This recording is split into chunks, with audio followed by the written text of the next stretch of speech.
السلام علیکم ورحمۃ اللہ وبرکاتہ نحمده ونصلي على رسوله الكريم اما بعد فاعوذ باللہ من الشیطان الرجیم بسم اللہ الرحمن الرحیم رب اشرح لي صدری ويسر لي امری واحلل عقدۃ من لسانی یفقهوا قولی۔ ہماری آج کی گفتگو کا موضوع ہے رزق حلال بابرکت ہے۔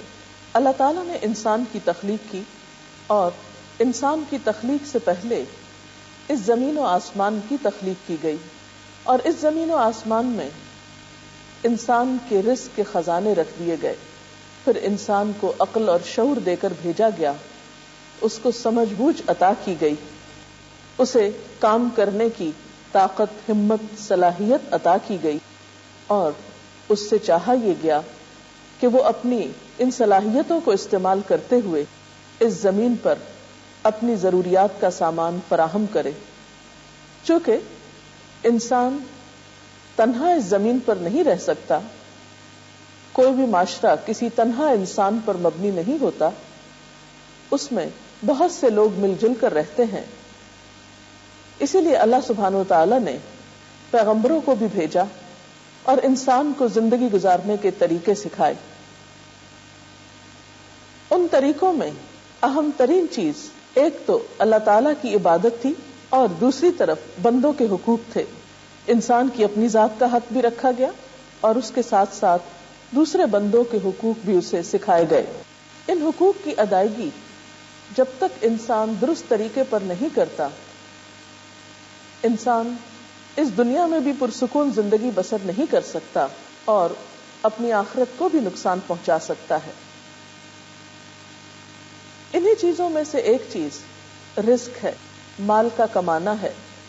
مال کا کمانا اور خرچ کرنا ایک ایسی چیز ہے جس پر ہمارے دین نے تفصیل کے ساتھ انسان کی رہنمائی کی ہے، بلکہ مال کے بارے میں سوال ان اہم ترین سوالوں میں سے ہے جس سے ہر انسان کو قیامت کے دن واسطہ پیش آنے والا ہے۔ حدیث پاک میں آتا ہے، ما تزال قدم عبد یوم القیامت حتی یسأل عن اربع، عن عمره فیما افناہ، وعن شبابہ فیما ابلاہ، وعن مالہ من این اکتسبہ، وفیما انفقہ، وعن علمہ ماذا عمل فیہ، رواہ الترمذی۔ قیامت کے دن بندے کے قدم ہٹ نہیں سکتے جب تک چار چیزوں کے متعلق پوچھ گچھ نہ ہو جائے۔ نمبر 1، عمر کہاں گنوائی؟ نمبر 2، جوانی کہاں برباد کی؟ نمبر 3، مال کہاں سے کمایا اور کہاں خرچ کیا؟ نمبر 4، جو علم سیکھا تھا اس پر کتنا عمل کیا؟ تو گویا مال کے بارے میں اہم سوال یہ ہے کہ مال آیا کہاں سے؟ کیا حلال اور جائز طریقے سے حاصل کیا گیا یا ناجائز طریقے سے؟ اور پھر حاصل کرنے کے بعد اسے کہاں کہاں خرچ کیا گیا؟ اس سلسلے میں ہم دیکھتے ہیں کہ قرآن پاک میں اللہ سبحانہ وتعالی خاص طور پر تاکید فرماتے ہیں، یا ایھا الناس، اے لوگو، کلوا مما فی الارض حلالا طیبا، زمین میں جو حلال اور پاک چیزیں ہیں انہیں کھاؤ۔ گویا یہ مطالبہ تمام انسانیت سے ہے۔ اسی طرح ایک اور جگہ پر اہل ایمان کو خطاب فرمایا، یا ایھا الذین آمنوا، اے لوگو جو ایمان لائے ہو، کلوا من طیبات ما رزقناکم واشکروا للہ ان کنتم ایاہ تعبدون۔ اے لوگو جو ایمان لائے ہو، اگر تم حقیقت میں اللہ ہی کی بندگی کرنے والے ہو تو جو پاک چیزیں ہم نے تمہیں بخشی ہیں انہیں بے تکلف کھاؤ اور اللہ کا شکر ادا کرو۔ تو اس سے اندازہ ہو سکتا ہے کہ اللہ سبحانہ وتعالی کے نزدیک حلال اور پاک رزق کی کتنی اہمیت ہے۔ رمضان میں چونکہ ہم اللہ تعالیٰ کے حکم سے روزے کی حالت میں رزق حلال سے بھی اجتناب کرتے ہیں، تو اس کے حکم سے اگر ہم رزق حرام سے نہیں بچتے تو ہمارا روزہ کیا روزہ ہے؟ کیا پھر ہم نے روزے کی روح کو پایا؟ اگر ہم عبادت میں ہیں اور ہمارا کھانا پینا ہی حرام ہے تو یہ عبادت کیسی عبادت ہے عبادت تو اطاعت کا نام ہے، اللہ کی مرضی کے مطابق کام کرنے کا نام ہے. اسی لیے ہم دیکھتے ہیں کہ رمضان المبارک کے بارے میں، روزے کی فرضیت کے بارے میں جب آیات آتی ہیں قرآن پاک میں، تو اس کے اختتام پر یہ آیت آتی ہے وَلَا تَأْكُلُوا أَمْوَالَكُمْ بَيْنَكُمْ بِالْبَاطِلِ وَتُدْلُوا بِهَا إِلَى الْحُكَّامِ لِتَأْكُلُوا فَرِيقًا مِّنْ أَمْوَالِ النَّاسِ بِالْإِثْمِ وَأَنْتُمْ تَعْلَمُونَ. اور تم لوگ نہ تو آپس میں ایک دوسرے کے مال ناروا یا باطل طریقے سے کھاؤ، اور نہ حاکموں کے آگے ان کو اس غرض سے لے جاؤ کہ تمہیں دوسروں کے مال کا کوئی حصہ ظالمانہ طریقے سے کھانے کا موقع مل جائے. تو اس سے پتہ چلتا ہے کہ روزے کا حکم دینے کے بعد، روزے کے احکامات اور آداب بتانے کے بعد، فوری طور پر جس چیز کی طرف توجہ دلائی گئی وہ رزق حلال ہے اور حرام سے بچنے کی تاکید کی گئی. جب ہم نبی اکرم صلی اللہ علیہ وسلم کی تعلیمات کو پڑھتے ہیں تو وہاں بھی ہمیں یہی نظر آتا ہے کہ آپ صلی اللہ علیہ وسلم نے حلال کمائی کو فریضہ قرار دیا. بہقی کی روایت ہے، آپ صلی اللہ علیہ وسلم نے فرمایا طلب کسب الحلال فریضۃ بعد الفریضہ. حلال روزی کا طلب کرنا یعنی اس کے لیے کوشش کرنا اللہ تعالی کے فرض کے بعد ایک فریضہ ہے. یعنی جس طرح نماز فرض ہے، اسی طرح نماز کی ادائیگی کے بعد اپنے لیے اور اپنے اہل و عیال کے لیے حلال اور پاکیزہ روزی کا اہتمام بھی فرائض میں شامل ہے. یعنی جس طرح حقوق اللہ کی ادائیگی ضروری ہے، اسی طرح اپنی ذات کا حق اور بندوں کا حق، اپنے اہل و عیال کا حق دینے کے لیے حلال رزق کے لیے کوشش کرنا بھی ایک عبادت ہے، وہ بھی انسان کے فرائض میں داخل ہے. قرآن پاک کی تعلیمات کے علاوہ جب ہم نبی اکرم صلی اللہ علیہ وسلم کی تعلیمات کو دیکھتے ہیں تو وہاں بھی ہمیں رزق حلال کے لیے بہت سی مفید معلومات ملتی ہیں، بہترین رہنمائی ملتی ہے. مثلا آپ صلی اللہ علیہ وسلم نے یہ فرمایا من اکل طیبا وعمل فی سنت وامن الناس بوائقہ دخل الجنہ. جس نے پاکیزہ کمائی کھائی، سنت کے مطابق کام کیا اور لوگوں کو اپنی تکلیفوں سے امن میں رکھا، وہ جنت میں داخل ہوگا. تو گویا حلال اور پاک کھانا اور لوگوں کو تکلیف نہ دینا ان کاموں میں سے ہے جو جنت میں جانے کا سبب ہے. جنت اللہ کا سودا اور اللہ کا مہنگا سودا غلط کام کرنے سے حاصل نہیں ہو سکتی. اس کے لیے ہمیں وہی کرنا ہوگا جو اس کو پسند ہے. اب سوال یہ پیدا ہوتا ہے کہ رزق حلال کے لیے انسان کیا کرے. سب سے پہلی بات تو یہ ہے کہ انسان اس کے لیے نیت اور ارادہ کرے کہ مجھے ہر حال میں حلال ہی کمانا ہے، حلال ہی کی طرف جانا ہے، کیونکہ یہ میری عبادات کا ایک حصہ ہے، یہ میرے فرائض میں سے ایک فرض ہے. دوسری بات یہ کہ پھر اس کے لیے کوشش بھی کی جائے، کیونکہ کوئی بھی کام محض تمناؤں اور آرزوؤں اور اچھے خیالات سے نہیں ہوا کرتا. اس کے لیے انسان کو سنجیدگی سے کوشش کرنا پڑتی ہے.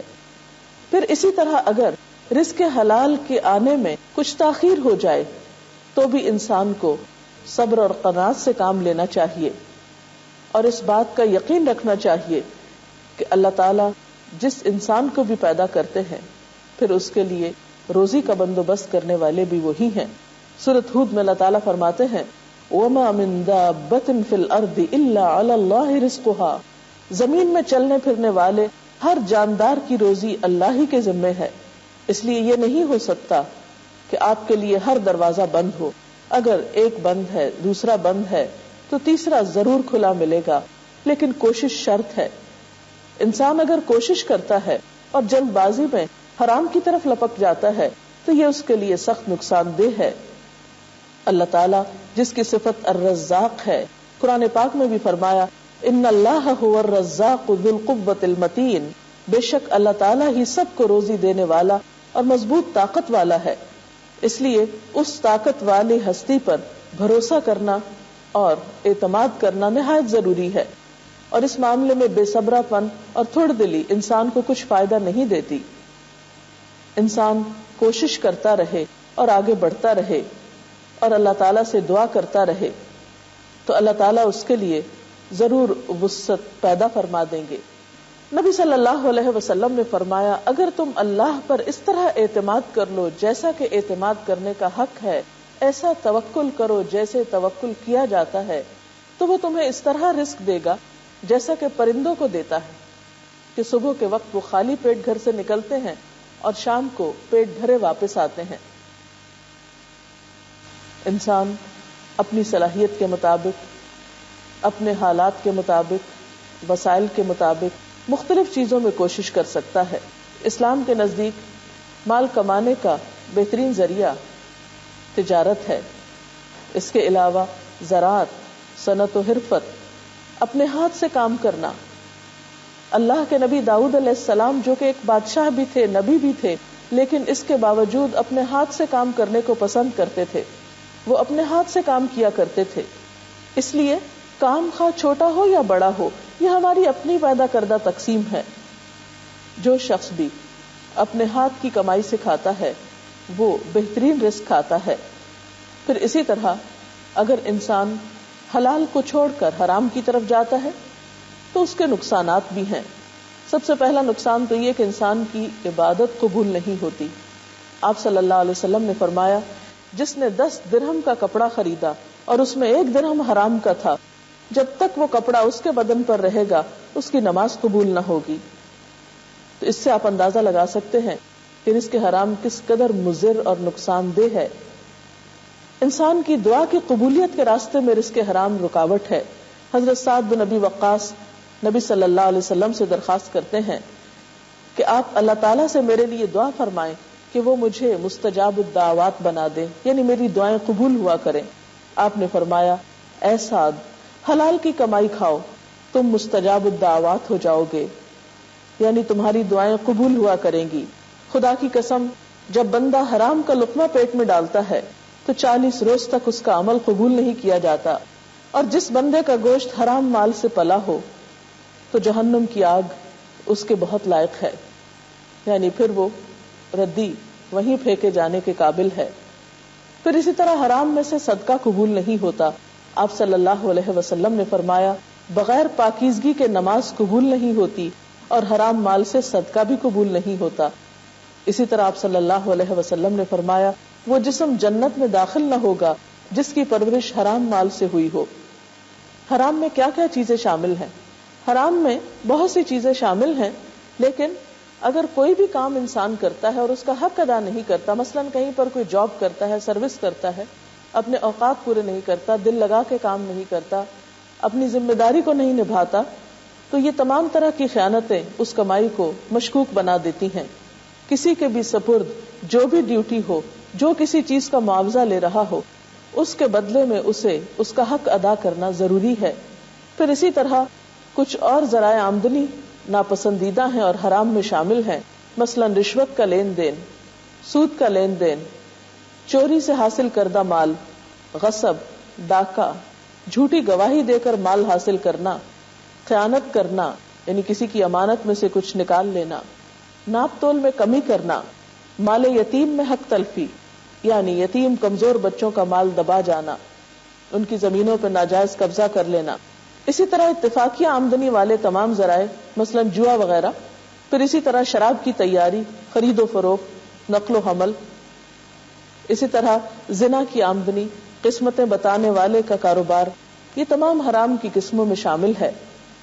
ہمیں کوشش کرنی چاہیے کہ ہم اگر اللہ پر ایمان رکھتے ہیں تو عملی طور پر اس کا ثبوت بھی دیں اور ان تمام طریقوں کو چھوڑ دیں جو حرام میں شامل ہوتے ہیں تاکہ ہمیں رزق حلال نصیب ہو. ہمیں چاہیے کہ رمضان المبارک کے اس مہینے میں ہم حرام کو چھوڑ کر حلال کے لیے کوشش کریں، دعا کریں، محنت کریں، اللہ پر توکل کریں، اس لیے کہ اگر رزق حلال نہیں تو عبادت بھی قبول نہیں اور قیامت کے دن بھی سخت محاسبہ ہوگا.